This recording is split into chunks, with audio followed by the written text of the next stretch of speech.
53% RCಗಳಿಗೆ ಇವ್ರು ದುಡ್ಡು ಕೊಟ್ಟಿದ್ದಾರೆ, ಲ್ಯಾಂಡ್ ಅಕ್ವಿಜೇಷನ್ ಮಾಡ್ಕೊಂಡಿದ್ದಾರೆ.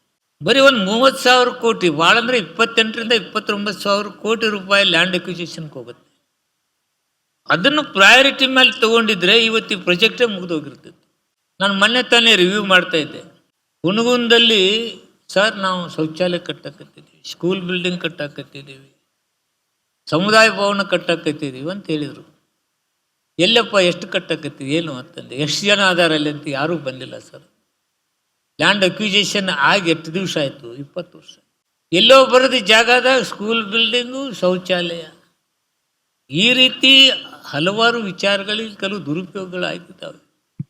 ಅದನ್ನೆಲ್ಲ ಸರಿ ಮಾಡ್ತಕ್ಕಂಥ ಕೆಲಸ ಸರ್ಕಾರದಿದೆ. ಅದನ್ನು ಮಾಡಿ ಈ ಪ್ರಾಜೆಕ್ಟನ್ನು ಜನತೆಗೆ ಒಪ್ಪಿಸ್ತಕ್ಕಂಥ ಕೆಲಸ ಸಿದ್ದರಾಮಯ್ಯ ನೇತೃತ್ವದ ಸರ್ಕಾರ, ನಮ್ಮ ಉಪಮುಖ್ಯಮಂತ್ರಿಯಾದ DK ಶಿವಕುಮಾರ್ ನೇತೃತ್ವದ ಸರ್ಕಾರ ಆ ದಿಶೆಯಲ್ಲಿ ಹೆಜ್ಜೆ ವಿನಂತಿ ನಮ್ ಸರ, ತಾವು ಈ ಉತ್ತರ ಕರ್ನಾಟಕದ ಧ್ವನಿಯಾಗಿ ಒಳ್ಳೆಯ ಕಾರ್ಯಕ್ರಮ ಹಮ್ಮಿಕೊಂಡಿದ್ರಿ, ಇದು ಭಾಳ ಸಂತೋಷ ಸಂಗತಿ.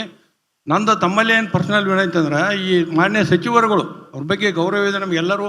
ಇವತ್ತೇನು ತಾವು ಕರಿಸಿ ಕಾರ್ಯಕ್ರಮ ಮಾಡ್ತಾ ಇದ್ರಿ ಸಾಯಂಕಾಲ ಮಠ, ಇದು ಮುಗಿದಾದ ನಂತರ ಅವ್ರಿಗೆ ದಿನನಿತ್ಯ ನೆನಪೋಡ ಅಂತ ಕಾರ್ಯಕ್ರಮ ನೀವು ಮಾಡ್ಬೇಕು. ನೀವು ಹಿಂಗೆ ನಮ್ಮ ಸ್ಟುಡಿಯೋಗೆ ಬಂದು ಹಿಂಗೆ ಹೇಳಿ ಹೋಗಿದ್ರಿ, ಅದ್ರ ಬಗ್ಗೆ ಏನು ಕ್ರಮ ತಗೊಂಡ್ರೆ ಅಂತ ಹೇಳ್ರೆ ಬಹುತೇಕ ಇದಕ್ಕೆ ಹೆಚ್ಚಿನ ಒಂದು ಮತ್ತೆ ಇದು ಬರ್ತದೆ ಅಂತ ಹೇಳ್ತಾರೆ. ಖಂಡಿತ ಖಂಡಿತ. ಅಮ್ಮ ಬಂದು ಸ್ವೀಟ್ ಕೊಡೋದ್ಕೆನ ನಿಮಗೆ ತಾಯಿ ನೆನಪಾತು, ಹೌದಾ? ಸ್ವೀಟ್ ತಿಂದ್ರಿ. ಈಗ ಅದೇ ನನ್ನ ಮಗನೇ ಸಂಜೆ ಬಂದು ಪ್ಯಾಕೆಟ್ ಕುಡ್ದು ಬಂದು ನನ್ನ ಮಗ ಬಂದು ಕುಡ್ದು ಮಕ್ಕಂಡಾಗ ನನ್ನ ತಾಯಿ ನಾನು ಎಷ್ಟು ಹೊಟ್ಟೆ ಉರ್ಸ್ಕೊಳಕ್ಕಿಲ್ರಿ ಸರ. ಅದು ಯಾವ ಕಾರಣಕ್ಕೂ ಬ್ಯಾನ್ ಆಗ್ಬೇಕು ಅಂತ ನಾನು ನಿಮ್ಮ ಹತ್ರ ಕ್ವಶನ್ ಕೇಳ್ತೀನಿ ಅಷ್ಟೇ. ಯಾವ ತಾಯಿನೂ ಅದನ್ನು ಸಹಿಸ್ಕೊಳ್ಳೋದಿಲ್ಲ, ನನ್ನ ತಾಯಿನೂ ಸಹಿಸ್ಕೊಳ್ಳಂಗಿಲ್ಲ. ಅವಳಿದ್ರೆ ಎಲ್ಲಿಯೋ ನನ್ನ ಮಗನ ಹಿಂಗೆ ಆಯ್ತಲ್ಲ ಅಂತಕ್ಕಂಥ ಪರಿತಪಿಸ್ತಾಳೆ. ಅದಕ್ಕೆ ನಾನು ಹೇಳ್ತಾ ಇದ್ದೀನಿ, ರಾಷ್ಟ್ರ ಮಟ್ಟದಲ್ಲಿ ಬಂದ್ ಆಗದೆ ಇದ್ರೆ ಇದು ವೇಸ್ಟ್ ಆಗತ್ತೆ, ಕಳ್ಬಟ್ಟಿ ಕುಡಿದು ಮತ್ತಷ್ಟು ಹಾನಿ ಆಗತ್ತೆ. ಇದನ್ನು ಪ್ರಯೋಗ ಮಾಡಕ್ಕೆ ಹೋಗಿ ಹಲವಾರು ರಾಜ್ಯಗಳು ಮತ್ತೆ ಪ್ರಾರಂಭ ಮಾಡಿದಾವೆ. ಇದು ರಾಷ್ಟ್ರ ಮಟ್ಟದ ಸಮಸ್ಯೆ ತಾಯಿ. ಇಲ್ಲಿ ಯಾವ ಮಕ್ಕಳಿಗೆ ಬರಬಾರ್ದು, ನಿನ್ನ ಮಗಗೆ ಬಂದಂಗೆ, ನನ್ನ ತಮ್ಮಗಳಿಗೆ ಬಂದಂಗೂ ಬರಬಾರ್ದು. ಆ ದಿಶೆಯತ್ತ ನನ್ನ ಹೆಜ್ಜೆ ಇದೆ. ನಾನು ಈ ದೇಶದ ಪ್ರಧಾನಿಯಲ್ಲಿ ಮನವಿ ಮಾಡ್ಕೋತೀನಿ, ದಯಮಾಡಿ ರಾಷ್ಟ್ರ ಮಟ್ಟದಲ್ಲಿ ಇದನ್ನು ಬಂದ್ ಮಾಡಿ. ಈ ಖಾತೆ ನನಗೂ ಬೇಡ. Okay, thank you sir. Power ಟಿವಿಯ ಈ ಉತ್ತರ ಕೊಡಿ ಕಾರ್ಯಕ್ರಮಕ್ಕೆ ಬಂದಿದ್ದೀರಿ. ನಿಮ್ಮ ಪ್ರದೇಶದ ಜನಗಳ ಪ್ರತಿ ಕ್ವಶನ್ಗೂ ಉತ್ತರ ಕೊಟ್ಟಿದ್ದೀರಿ. ಅದನ್ನು ಮುಂದೆ ಅನುಷ್ಠಾನವನ್ನು ಮಾಡ್ತೀರಿ ಅನ್ನುವ ಭರವಸೆ ನಮಗಿದೆ. ಇನ್ನು ಮುಂದೆ ಕೂಡ ಪವರ್ ಟಿವಿ ಈ ಸಂವಾದವನ್ನು ಇಲ್ಲೇ ನಿಲ್ಲಿಸಲ್ಲ, ಫಾಲೋ ಅಪ್ ಮಾಡ್ತೀವಿ. ನಿಮ್ಮೊಟ್ಟಿಗೆ ನಾವು ಇದ್ದೀವಿ. ಇನ್ನೊಂದು ಸಲನೂ ನಾವು ಇಲ್ಲಿ ಸಂವಾದಕ್ಕೆ ಬರ್ತೀವಿ.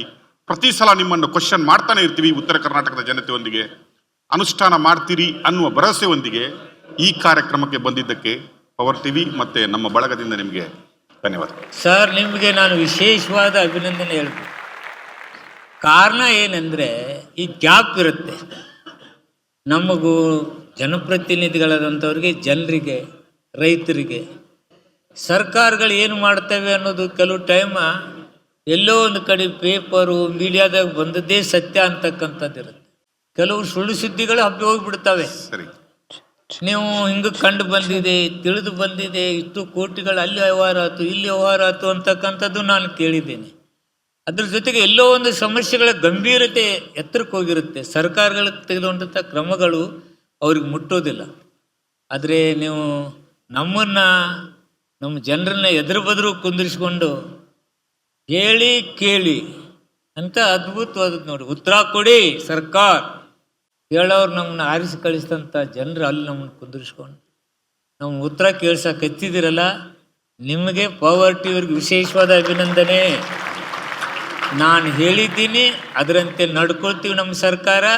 ನೀವು ಹಾಗೆ ಬಿಡಬೇಡಿ, ಮತ್ತೆ ಮತ್ತೆ ಇಂಥ ಕಾರ್ಯಕ್ರಮ ಮಾಡಿ ನಮ್ಮನ್ನು ಎಚ್ಚರಿಸ್ತೀರಿ, ಜನರು ನಮ್ಮನ್ನು ಹತ್ತಿರ ತರ್ತೀರಿ. ನಮ್ಮ ಜನನ ಹತ್ತಿರ ತರ್ತಕ್ಕಂಥ ನಿಮ್ಮ ಕಾರ್ಯಕ್ರಮಕ್ಕೆ ಮತ್ತೊಂದು ಅಭಿನಂದನೆ.